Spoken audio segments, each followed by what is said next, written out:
Hey everyone, I wanted to provide some instruction asynchronously to make our time in Zoom more efficient since we have so little time together. This is going to be just a brief overview of all of the possible negative outcomes that can occur with guns. As you know, I deal with the negative outcomes with guns in a more limited way than probably most sociologists would do, or most who would teach the sociology of guns fundamentally from an epidemiological or criminological perspective. But of course, it is an important topic, and so we want to spend some time on it. Now, there are a whole variety of negative outcomes that I want to point your attention to here in this brief slideshow. And then, as you know, we'll talk in Module 9 about suicide, and in Module 10 about gun injury and death, homicide. So I think in part because of the fraught political environment, gun owners don't often talk publicly about the negative outcomes that occur with guns. This is one of the reasons I think that the work that Michael Soldini and Rob Pincus are doing on suicide is so important, because the less we talk about significant issues, obviously, the less progress we can make on them. But Claude Werner, who's not an actual professor, but he goes by the moniker the Tactical Professor, has actually published a short booklet called Serious Mistakes Gun Owners Make and the Bad Decisions That Led Up to Them. And he identifies a whole plethora of negative outcomes or mistakes that gun owners make with their guns, and you can see he breaks them down into 3 different parts. And this again goes well beyond negative outcomes like killing yourself or killing another person in an illegal way. So unjustified shootings, brandishing your weapon, threatening people, intervening in situations that you don't need to be involved in, chasing criminals, getting involved with the police, again, in ways that you don't want to, mistaken identity, shootings, which happen from time to time, losing your guns or having your guns stolen. We have some people in class working on the issue of underground gun markets. That's certainly a big issue. Unauthorized access to guns. This is going to be something that also feeds into the underground gun market and suicide as well. Just various different bad judgments people make.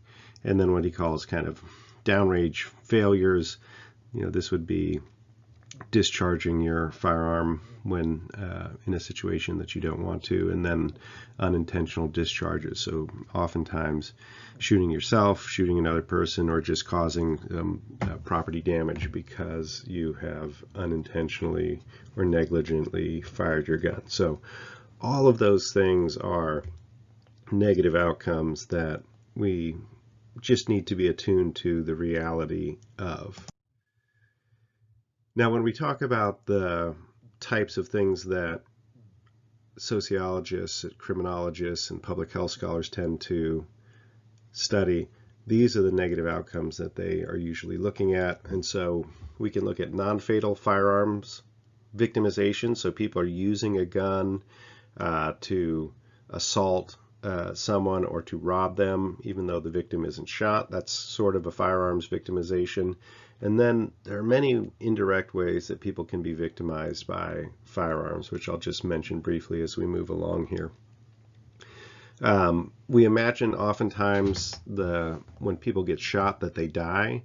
I joked in the last class about our image of someone getting shot and they fly 4 feet backwards into a wall and are dead instantly. But most people who get shot don't die. And so, we can talk about accidental shootings, we can talk about self-inflicted shootings, and then obviously there are criminal shootings that end up being non-fatal. And of course, most of our attention ends up on fatal gunshot injuries, which are a minority of all gunshot injuries and victimizations. But these would be the victim is shot and then dies. So This can happen by accident. Someone accidentally shoots himself or another person. Suicide, of course, that's our topic for this week. And then criminal homicides, this would be our topic for next week. And of course, when we're talking about negative outcomes, we don't include justifiable homicides or other defensive gun uses, which would be considered, at least from the perspective of the gun owner, would be a positive outcome. Okay, so looking at non-fatal firearms victimizations, assault and robbery, there's almost 300,000 of these annually in recent years.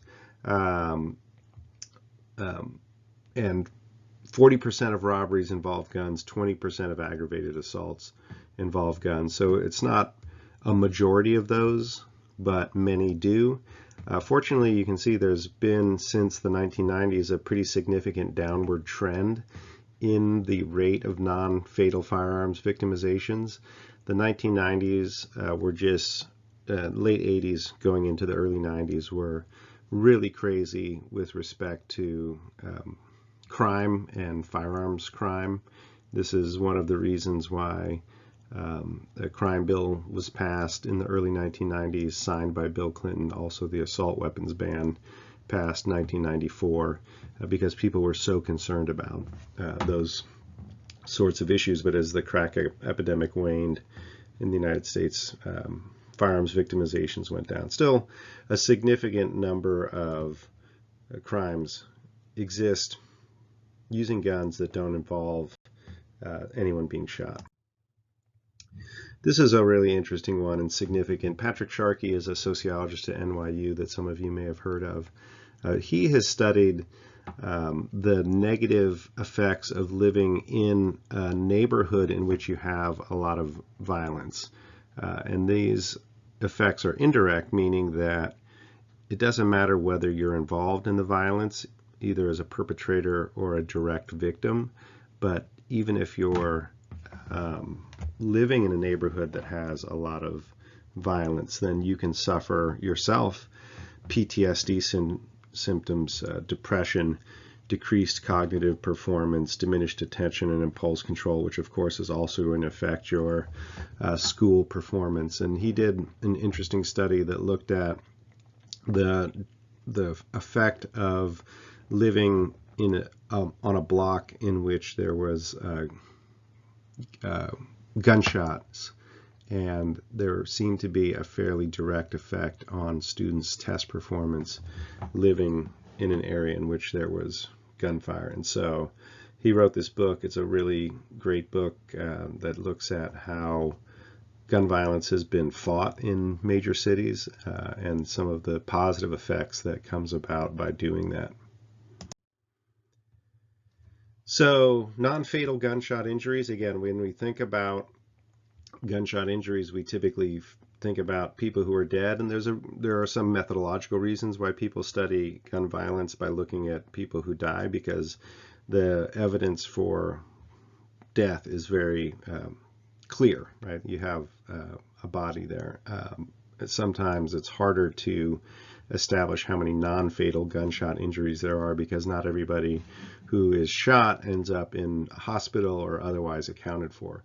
But when we do look at this, so looking at average of people who've received medical treatment in emergency departments for firearms injuries, you get about 100,000 total. And interestingly, as you can see, 2/3 of those are non-fatal, right? And so we have to think about situations in which someone was assaulted, someone tried to hurt themselves, or unintentional shootings. See, the vast majority of people who are victims of gunshot injuries and don't die are victims of assault, so 72%. We could talk about the case fatality rate. So what are the odds that if you are shot in an assault that you'll die? Just 20%. So, I mean, that's obviously not a great number for the 20% who do die, but most people who are assaulted and shot don't die. By contrast, look at the percentage here. Only 5% of non-fatal gunshot injuries from self-harm. So the case fatality rate for shooting yourself with a firearm is extremely high. So 85% chance of dying if you shoot yourself. And then unintentional firearms injuries, it's a larger percentage of injuries than self-harm, but much less than being assaulted. And you can see the case fatality rate if you accidentally shoot yourself is extremely low, 5%. And that makes sense because most of the time people unintentionally shoot themselves or sort of shoot themselves in the hand or the foot or something like that. So 1/3 of all people who are shot by guns end up dying, but again, the percentages here pretty significantly different. Most people who shoot themselves and die, 2/3 are suicide attempts, or 60%. It pushes up to 2/3 in some cases. Right, about 1/3 are homicide victims, and 2% are unintentional injuries. And so this really calls for much greater attention, I think, to suicide. We tend to focus a lot on crime and gun violence and gun death, but suicides are the largest percentage of people who are shot and die. Oop, I had some dynamic things going on there. And so the last thing I want to say, again, this is just another way of looking at the same data in a more simplified fashion. So going back to 2014, we can see, again, suicides, almost 2/3 of all gun deaths are suicides, 1/3 homicide, a small percentage unintentional deaths, and then this throws also in justifiable homicide. So a very small percentage of all people who are killed with firearms are killed in situations of justifiable homicide, which obviously that typically is a situation of armed self-defense. So again, we'll focus on suicide this week and on homicide and gun injury next week. I think unintentional shootings are a very small percentage, so we need to know that those exist alongside all of those other negative outcomes that are highlighted in the research and in Claude Werner's work, in which nobody gets shot, but we can still consider them negative outcomes.